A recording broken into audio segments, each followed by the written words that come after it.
ಈಗ chicken shop ಹತ್ರ ಬರ್ತಾ ಇದ್ದೇನೆ. ಈಗ ಚಿಕನ್ ತೊಗೊಳ್ಬೇಕು. ಒಂದು ಪಾವು ಕೆ ಜಿ ಚಿಕನ್ ತೊಗೊಳ್ತಾ ಇದ್ದೇನೆ.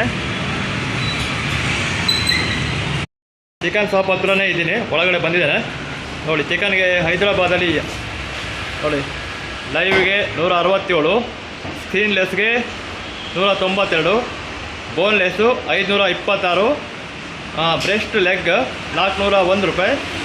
ಹಾಗೆ ಡ್ರೆಸ್ಸಿಂಗ್ ಇದರ ಬಗ್ಗೆ ಕೊಟ್ಟಿಲ್ಲ. ಲೈವ್ ಗಿಜ್ರೇಡ್ ಅಂದರೆ ಲಿವರು 140 ರೂಪಾಯಿ ಕೆ ಜಿಗೆ. ಹಾಗೆ ನಾನೊಂದು ಪಾವು ಕೆ ಜಿ ಆರ್ಡ್ರ್ ಮಾಡಿದ್ದೇನೆ. ಪಾವು ಕೆ ಜಿ ಚಿಕನ್ ಕಟ್ ಮಾಡ್ತಾ ಇದ್ದಾರೆ ನೋಡಿ.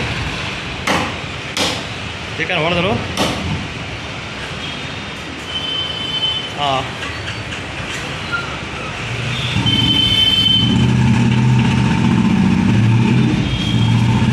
ಚಿಕನ್ ಕಟ್ ಮಾಡಿ ಕೊಟ್ಟರು.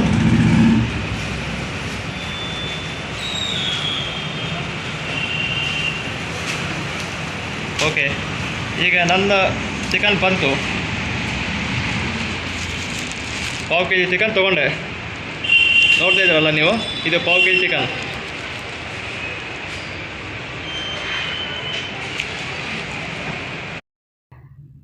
ನಾನೀಗ ಬ್ಯಾಚಲರ್ ಅಡುಗೆ ಹೇಗೆ ಮಾಡ್ತಾರೆ ಅಂತ ಅದನ್ನು ತೋರಿಸ್ಕೊಡ್ತಾ ಇದ್ದೇನೆ. ಮಾಡೋ ವಿಧಾನಗಳು ಹೇಗಂತ ನೋಡಿ. 1 ಈರುಳ್ಳಿ, 2 ಟೊಮೊಟೊ, ಹಾಗೆ 2 ಹಸಿಮೆಣಸಿನಕಾಯಿ. ಯಾಕಂದರೆ ನಿಮಗೆ ಏನಾದರೂ ಬೇಕಾದರೆ 2 ಈರುಳ್ಳಿ ಹಾಕೊಳ್ಬೋದು. ನಾನು ಒಂದೇ ಹಾಕ್ಕೊಂಡಿದ್ದೇನೆ, ಯಾಕಂದರೆ ನನಗೆ ಟೊಮೊಟೊ ಅಂದರೆ ತುಂಬ ಇಷ್ಟ. ಹಾಗೆ ರೈಸ್ ಕುಕ್ಕರಲ್ಲಿ ಅರ್ಧ ಕೆ ಜಿ ರೈಸ್ ಕುಕ್ಕರ್ ಇದು ಒಬ್ಬರಿಗೆ ಸಾಕಾಗ್ತದೆ. ಅಕ್ಕಿ ಹಾಕಿದ್ದೇನೆ.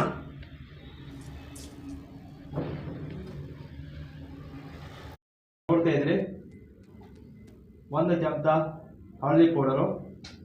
ಓಕೆ, ಪಾವು ಕೆ ಜಿ ಚಿಕನ್ಗೆ. ಹಾಗೆ 2 ಚಮಚ ಖಾರ ಪುಡಿ. ಆನಂತರ 1 ಚಮಚ ಧನಿಯಾ ಪೌಡರ್. ಓಕೆ, ನೋಡ್ತಾ ಇದ್ರಲ್ಲ. ಹಾಗೆ 2 ಚಮಚ ಉಪ್ಪು. 1 ಚಮಚ ಸಾಕು, ಇನ್ನೊಂದು ಚಮಚ ಆಮೇಲೆ ಹಾಕ್ತೇನೆ.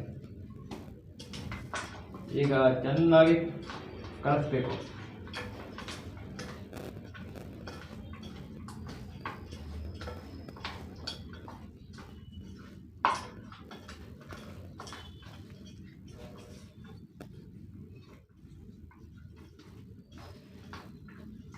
ಈಗ ಎಲ್ಲ ಮಸಾಲೆ ಇದರಲ್ಲಿ ಹಾಕಿ ready ಮಾಡಿಟ್ಟಿದ್ದೇನೆ.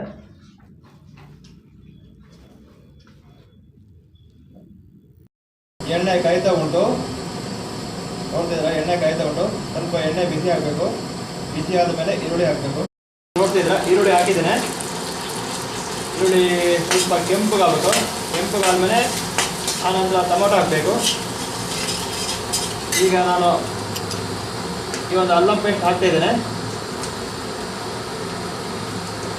First Allam paste ಹಾಕೊಳ್ಬೇಕು, taste ಚೆನ್ನಾಗಿ ಬರುತ್ತೆ.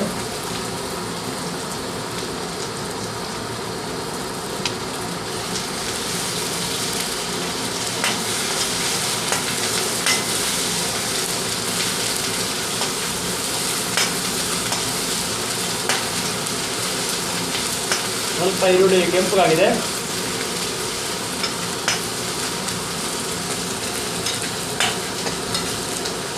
ಈರುಳ್ಳಿ ಕೆಂಪುಗಾದ ಮೇಲೆ ಟೊಮೊಟೊ ಹಾಕ್ಕೊಳ್ಬೇಕು. ಟೊಮೊಟೊ, ಹಸಿಮೆಣಸು 2 ಒಟ್ಟಿಗೆ ಹಾಕಬೇಕು. ಈಗ ನೀವು ನೋಡ್ತಾ ಇದ್ದೀರಿ, ಈಗ 2 ಮಿಶ್ರಣ ಮಾಡ್ಕೊಳ್ಬೇಕು ನೋಡಿ.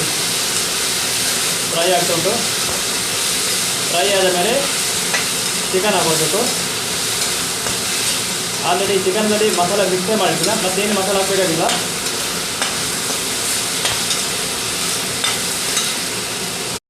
ಹಾಕಿದ್ದೇನೆ ನಾನು, ಚಿಕನ್ ಹಾಕಿದ್ದೇನೆ.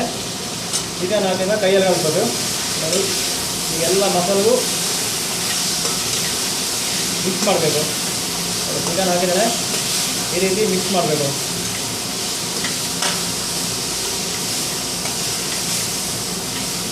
ಮತ್ತೇನು ನೀವು ಮಸಾಲೆ ಹಾಕಬೇಕಾಗಿಲ್ಲ, ಮಸಾಲೆ ಎಲ್ಲ ಮೊದಲು ಹಾಕಿಟ್ಟಿದ್ದೇವೆ ನಾವು.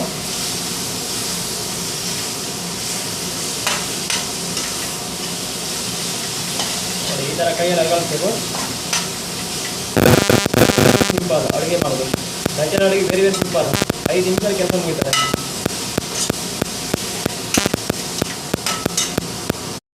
ನೀವು ನೋಡ್ತಾ ಇದ್ದೀರಲ್ಲ, ಚಿಕನ್ ಬೆಂದ ಮೇಲೆ ಸ್ವಲ್ಪ ಚಿಕನ್ ಮಸಾಲ ಹಾಕ್ಕೊಳ್ಬೇಕು. ಸ್ವಲ್ಪ ಚಿಕನ್ ಮಸಾಲ ಸಾಕು, ಸ್ವಲ್ಪ ಜಾಸ್ತಿ ಕಡ. ಓಕೆ, ಚಿಕನ್ ಮಸಾಲ ಹಾಕಿದ್ರೆ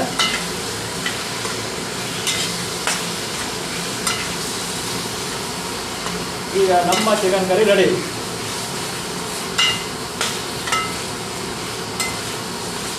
ಎಲ್ಲವೂ ಚೆನ್ನಾಗಿ ಫ್ರೈ ಆಯಿತು. ನಿಮಗೆ ಗ್ರೇವಿ ಬೇಕಂದರೆ ಸ್ವಲ್ಪ ನೀರು ಹಾಕ್ಕೊಳ್ಬೇಕು. ನೀರು ಹಾಕೊಂಡಿದ್ಮೇಲೆ ಸ್ವಲ್ಪ ಕುದಿಯೋಕ್ಕೆ ಬಿಡಬೇಕು. ಓಕೆ, ಈಗ ಚಿಕನ್ ಕುದೀತಿದೆ. ಈಗ ನೋಡೋಣ ಚಿಕನ್ ಬೆಂತಂತ. ಆಲ್ರೆಡಿ ಚಿಕನ್ ಬೆಂದಿರ್ತದೆ. ಚಿಕನ್ ಕುದಿದಿದೆ, ಆಲ್ರೆಡಿ ಬೆಂದಿದೆ.